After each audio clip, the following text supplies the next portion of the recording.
সুপ্রভাত। আমার বাংলা নিয়ে সঙ্গে রয়েছে আমি অমৃতা। দাড়িভিটের ঘটনায় এনআইএ তদন্ত নির্দেশ কলকাতা হাইকোর্টের। 2 নিহতের পরিবারকে আর্থিক সাহায্য করার নির্দেশ দিয়েছে আদালত।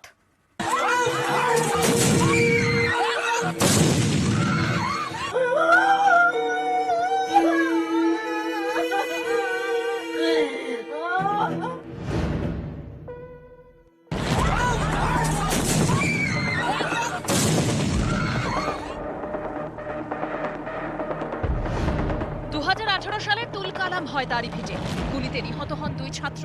এই ঘটনায় এনআইএ তদন্তের নির্দেশ দিল কলকাতা হাইকোর্ট।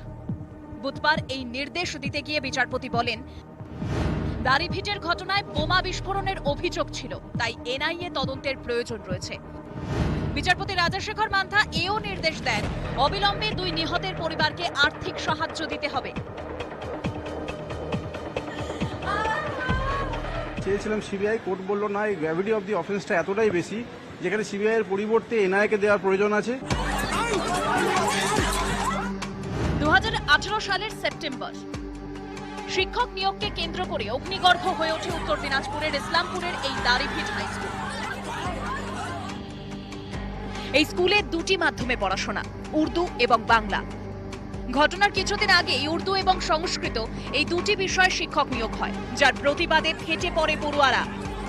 তাদের প্রশ্ন ছিল, বাংলা মাধ্যমের শিক্ষক দরকার, সেখানে কেন অন্য বিষয়ের শিক্ষক নিয়োগ করা হচ্ছে? এই প্রশ্ন তুলে আন্দোলনে নামে পড়ুয়ারা, যা চরম আকার নেয় সে বছরের সেপ্টেম্বরের 20 তারিখ। রণক্ষেত্র হয়ে ওঠে এলাকা।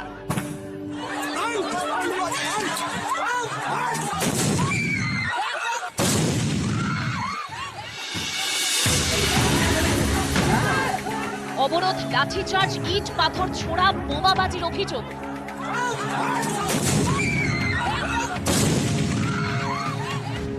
চলে গুলিও। গুলিবিদ্ধ হয়ে মৃত্যু হয় রাজেশ সরকার এবং তাপস বর্মন নামে স্কুলেরই 2 প্রাক্তন ছাত্রের।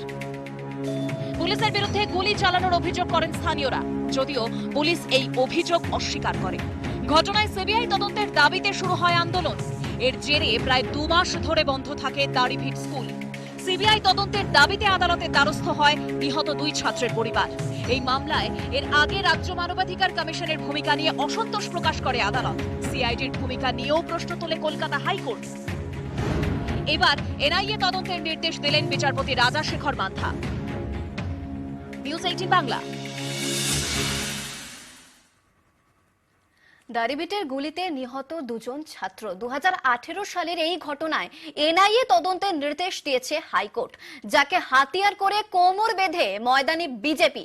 মিষ্টিমুখ করালেন সাংসদ দেবশ্রী, সুর চড়ালেন দিলীপ। পাল্টা জবাব দিতে দেরি করেনি তৃণমূলও।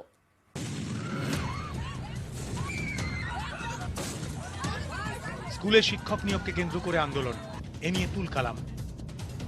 গুলিতে নিহত হয় স্কুলের 2 প্রাক্তন ছাত্র। সেই ঘটনায় প্রায় 5 বছর পরে এনআইএ তদন্তের নির্দেশ দিল কলকাতা হাইকোর্ট। আজও নিহতদের পরিজনদের চোখে জল।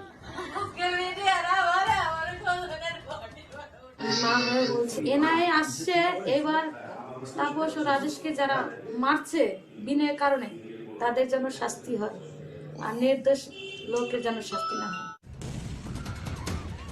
2018 সেপ্টেম্বর গুলিবিদ্ধ হয়ে নিহত হন 2 পড়ুয়া। দাড়িভিটের এই ঘটনায় তখন উত্তাল হয় রাজ্য রাজনীতি। বুধবার কলকাতা হাইকোর্ট এ নিয়ে এনআইএ তদন্তের নির্দেশ দিতেই নতুন করে আসরে বিজেপি। দলীয় কর্মীদের মিষ্টিমুখ করান রায়গঞ্জের বিজেপি সাংসদ দেবশ্রী চৌধুরী। আজ যখন কোর্ট এনআইএ তদন্ত দিল এবং কম্পেনসেশন ওনাদেরকে দিতে হবে, মুখ্যমন্ত্রী এবং স্বরাষ্ট্রমন্ত্রী হয়ে যেভাবে আটকাচ্ছেন, প্রতিটা ক্ষেত্রে আমরা বিচার আনব। আমাদের জবাব মানুষের কাছে আমরা দেব।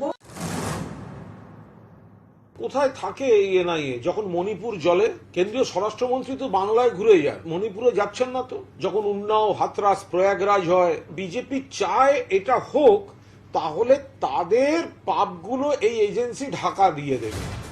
দাড়িভিটের ঘটনার সময় রাজ্য বিজেপির সভাপতি ছিলেন দিলীপ ঘোষ। তিনিও এদিন সুর চড়ান। যারা বিশ্বাস রেখে কোর্টে গেছিলেন যে কোর্ট আমাদের সুবিচার দেবেন, সেটা আজ সফল হয়েছে। সেজন্য মাননীয় আদালতকে আমার তরফ থেকে শুভেচ্ছা, অভিনন্দন। আমরা আশা করব সেই পীড়িত পরিবার যারা সন্তান হারা তারা নিশ্চয়ই সুবিচার পাবেন।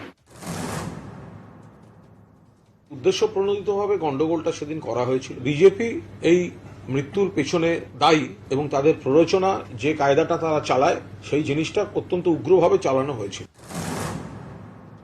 শুধু দাড়িভিটা নয়, উত্তর দিনাজপুরে দাড়িভিটার পর কালিয়াগঞ্জ, কালিয়াগঞ্জের পর রাধিকাপুর, একের পর এক ঘটনা হয়েই চলেছে। বাংলায় আইন শৃঙ্খলা বলে কিছু নেই। 2 বছর ধরে ঘটনা ঘটলেও পশ্চিমবঙ্গে যে সরকার, সেই সরকার তো কোনো ব্যবস্থা নিতে পারেনি।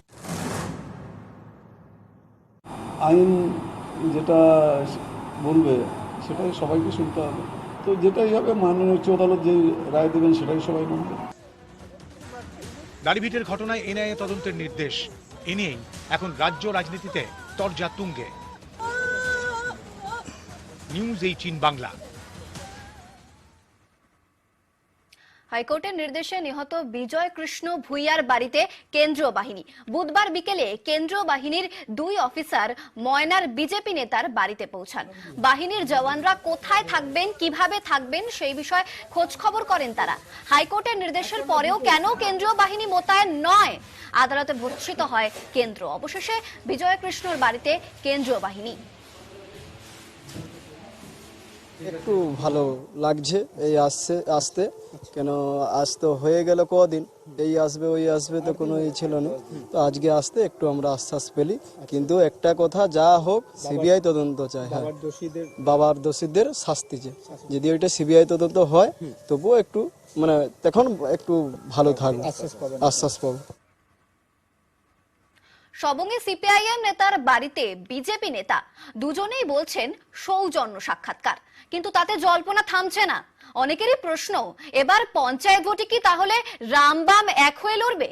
এ নিয়ে কটাক্ষের সুর তৃণমূলের গলায়।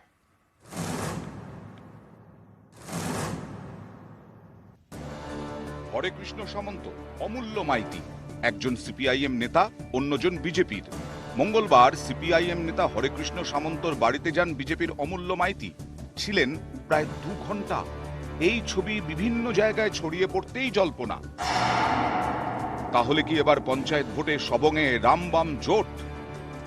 অমূল্য মাইতি বিজেপির ঘাটাল সাংগঠনিক জেলার সহ সভাপতি, আর হরেকৃষ্ণ সামন্ত সিপিআইএম এর রাজ্য কমিটির সদস্য।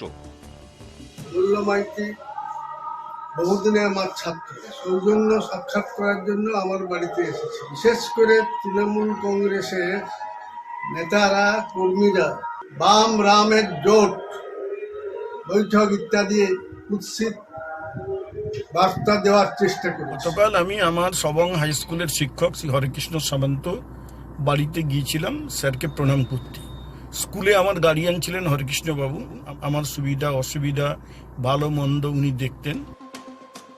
2 দলের 2 নেতা মানতে নারাজ, তাতে অবশ্য জোট জল্পনা থামছে না।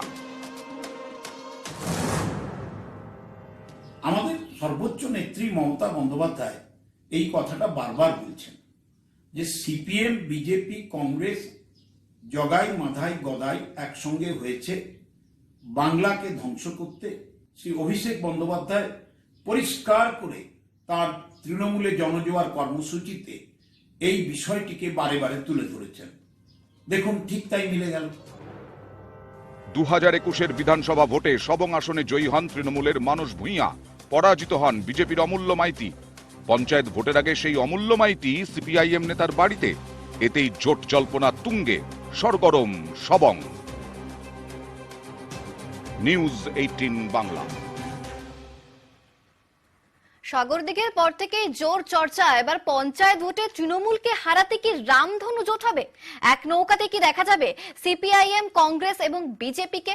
এই জল্পনায় দিন দিনই জোরালো হচ্ছে।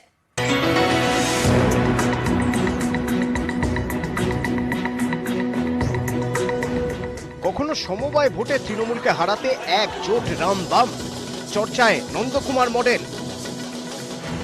কখনো আবার বাম সমর্থিত কংগ্রেস প্রার্থীর জয়, সেখানে বিজেপির ভোটও কংগ্রেসের ঘরে। কংগ্রেসের কর্মীরা বামেদের সঙ্গে কাঁধে কাঁধ মিলিয়ে লড়েছি। বিজেপিরও কিছু ভোটার তারাও মনে করেছে যে তৃণমূলকে হারাতে কংগ্রেস হচ্ছে বেস্ট অপশন, কংগ্রেসকে ভোট দেওয়া উচিত। এই সাগরদিঘিতে প্রচারে গিয়ে বারবার শুভেন্দু বোঝানোর চেষ্টা করেছেন ভোট যাকে খুশি দিন, কিন্তু তৃণমূলকে হারাতে হবে। সেই থিওরিকে সামনে রেখেই এখনো প্রতিদিন সুর চড়াচ্ছেন বিরোধী দলনেতা।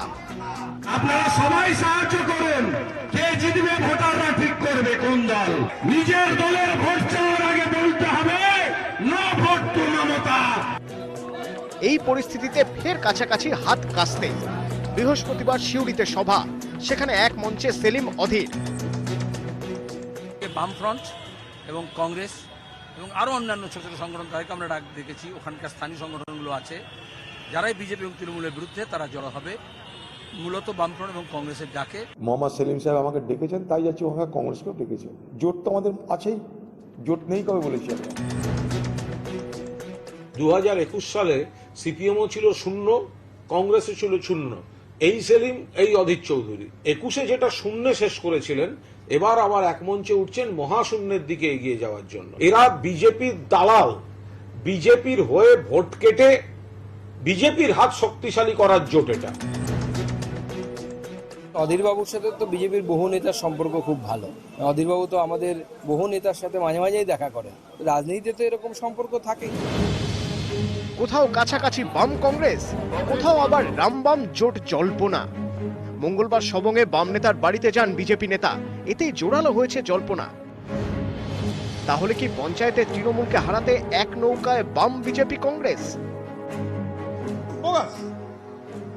নির্বোধ তৃণমূলের হয়ে কেউ কেউ সব কথা বলেন, এটা রাজনৈতিকভাবে দেউলিয়া যারা হয়ে যায় তারা সব ফালতু কথা বলে। নেতাদের গলায় না, কিন্তু অনেকের এও প্রশ্ন, আনুষ্ঠানিকভাবে জোট না হলেও নিচু তলায় কি সমঝোতা হবে? পঞ্চায়েত ভোটে তৃণমূলকে হারাতে নিচু তলায় কি হবে রামধনু জোট? এ নিয়েই এখন জোর জল্পনা। নিউজ 18 বাংলা। আর এদিকে গরু পাচার নিয়ে একের পর এক চাঞ্চল্যকর দাবি ইডির। গরু পাচারে বিএসএফ এর একাংশ জড়িত, চার্জশিটে চাঞ্চল্যকর দাবি করেছে ইডি। একেই অস্ত্র করে ইডির চার্জশিট। চার্জশিটে বিএসএফ এর বিরুদ্ধে বিস্ফোরক ইডি। ইডির চার্জশিটকে হাতিয়ার করে কড়া সুর অভিষেক বন্দ্যোপাধ্যায়ের, তার নিশানায় অমিত শাহ। এতেই তরজা তুঙ্গে। আপনারা শুধু বলুন আমাদের যশস্বী গৃহমন্ত্রী, তিনি হোম মিনিস্টার হওয়ার পরে আমাদের গোমাতারা সুরক্ষিত হ্যাঁ কিনা? গরু পাচার বন্ধ হয়েছে, গাই তস্করি বন্ধ হয়েছে হ্যাঁ কিনা? তার মানে কি শুভেন্দু অধিকারী বলছেন যে রাজনাথ সিং গরু পাচারকারী? সম্প্রতি গরু পাচার মামলায় 204 পাতার চার্জশিট পেশ করেছে ইডি। এতে স্পষ্ট করে বলা হয়েছে, বিএসএফ এর একাংশের যোগসাজশেই গরু পাচার হতো। একে হাতিয়ার করেই মঙ্গলবার বীরভূমের মোরারই থেকে সুর চড়ান অভিষেক বন্দ্যোপাধ্যায়, নিশানা করেন অমিত শাহকে। ইডি বলছে যে গরু চুরি করতে প্রত্যক্ষ আর পরোক্ষ মদত দিয়েছে বিএসএফ। বিএসএফ কার অধীনে? অমিত শাহ। তাহলে বিএসএফ মদত দিয়ে গরু পাচার করে যে টাকা রোজগার করে, সেটা অমিত শাহর কাছে যায় না তার ছেলের কাছে যায়? কে প্রশ্ন করবে? ক্ষমতা আছে অমিত শাহকে ডেকে জিজ্ঞাসাবাদ করবে? আপনারা শুধু বলুন আমাদের যশস্বী গৃহমন্ত্রী, তিনি হোম মিনিস্টার হওয়ার পরে আমাদের গোমাতারা সুরক্ষিত হ্যাঁ কিনা? গরু পাচার বন্ধ হয়েছে, গাই তস্করি বন্ধ হয়েছে হ্যাঁ কিনা? গরু পাচার আজও চলছে। গরু পাচার অমিত শাহের সময় যদি বন্ধ হয়ে থাকে, তাহলে ধরুন যদি 14 থেকে বন্ধ হয়, তাহলে তো কোনো কেসই হওয়ার কথা না। তার আগে রাজনাথ সিং জি ছিলেন। তার মানে কি শুভেন্দু অধিকারী বলছেন যে রাজনাথ সিং গরু পাচারকারী? একটা সরকার যখন কাজ করে কন্টিনিউয়াস প্রসেস, শেষে যে বর্তমান যিনি মন্ত্রী হিসেবে উপস্থিত, তার ঘাড়ে ক্রেডিটটা যায়, এটাই স্বাভাবিক।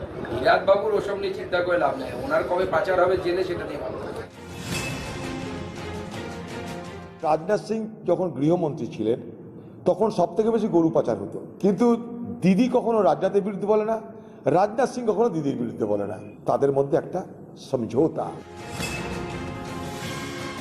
রাজনাথ সিং এর বিরুদ্ধে যে সময়টা প্রতিরক্ষা নিয়ে আওয়াজ উঠেছিল, সেই সময়টা নিশ্চিতভাবে তৃণমূল বলেছে, কেন বলবে না? যে মন্ত্রী বা যে প্রধানমন্ত্রী বা যে স্বরাষ্ট্রমন্ত্রী বা যে প্রাসঙ্গিক মন্ত্রী কোন ইস্যুর, তো অ্যাটাকটা তো তাকে হবে। নিউজ 18 বাংলা।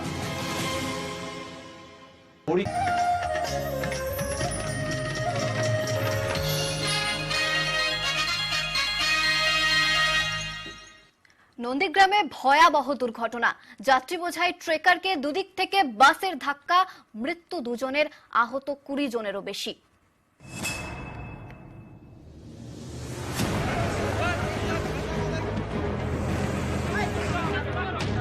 পূর্ব মেদিনীপুরের নন্দীগ্রাম, বুধবার এখানেই ভয়াবহ দুর্ঘটনা। দুদিকে বাস, মাঝে যাত্রী বোঝাই ট্রেকার, 2 বাসের ধাক্কায় চিড়ে চ্যাপ্টা ট্রেকার।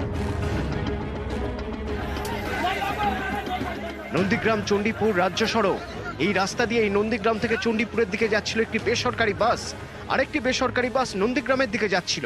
হরিপুরের কাছে ভয়াবহ দুর্ঘটনা। একটি বাস ট্রেকারের সামনে ধাক্কা মারে, আরেকটি বাস ট্রেকারের পিছনে ধাক্কা মারে। 2টি বাসের ধাক্কায় দুমড়ে মুচড়ে যায় ট্রেকারটি।